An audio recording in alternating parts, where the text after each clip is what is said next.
और 12 साल में रुपए में रिकॉर्ड उछाल दर्ज किया गया है। गुरुवार को रुपए में 1.8% की बढ़ोतरी यहां पर दर्ज की गई है। 93 रुपए 10 पैसे डॉलर की कीमत बताई गई। रिजर्व बैंक ने बदले रुपए के फ्यूचर कॉन्ट्रैक्ट के नियम।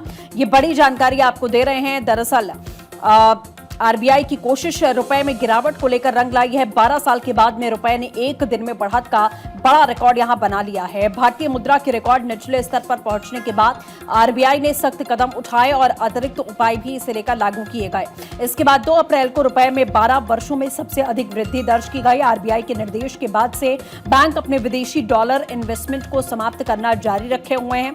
2 दिन के अंतराल के बाद में करेंसी मार्केट एक बार फिर से शुरू होने पर रुपया डॉलर के मुकाबले 1.8% बढ़कर 93.17 पर पहुंच गया, जो सितंबर 2013 के बाद से अब तक का सबसे बड़ा आंकड़ा है।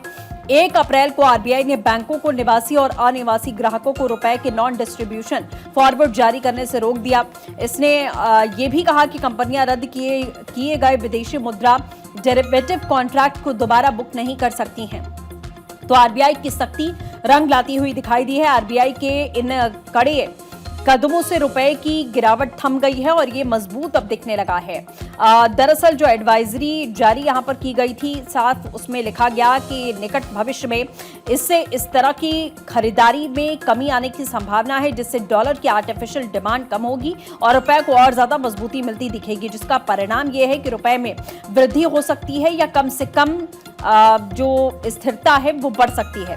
वित्तीय वर्ष 2026 रुपए के लिए एक दशक से भी अधिक समय में सबसे खराब वर्ष रहा, जिसके कई कारण थे, जैसे कि ब्रेंट क्रूड की कीमतों में उछाल और विदेशी निवेशकों द्वारा लगातार धन की निकासी इसकी एक बड़ी वजह बताई गई थी।